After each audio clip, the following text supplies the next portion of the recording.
Windows 11 reset to factory settings.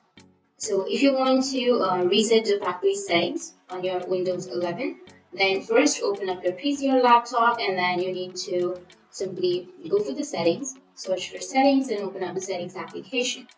Once you've searched for the settings, now here you need to simply go for the search, which is here in the upper left. Click on the search and then search for factory.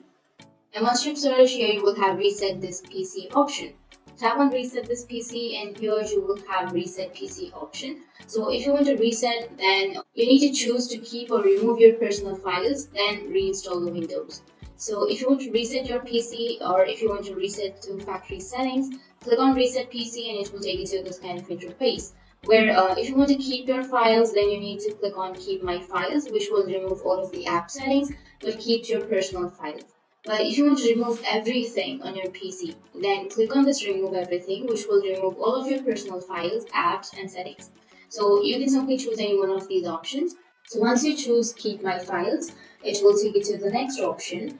For example, if you click on the first option, then it will take you to the cloud download, where you can download and reinstall Windows, or you can simply go for the second option, which is local reinstall, which will reinstall the Windows from this device. So cloud download can use more than 4 GB of the data.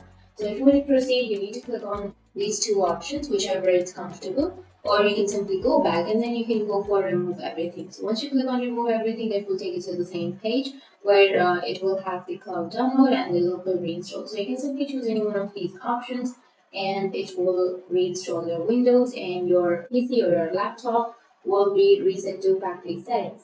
So that's it. That's how you can reset to factory settings. And if you have any questions, feel free to comment below. Thanks for watching.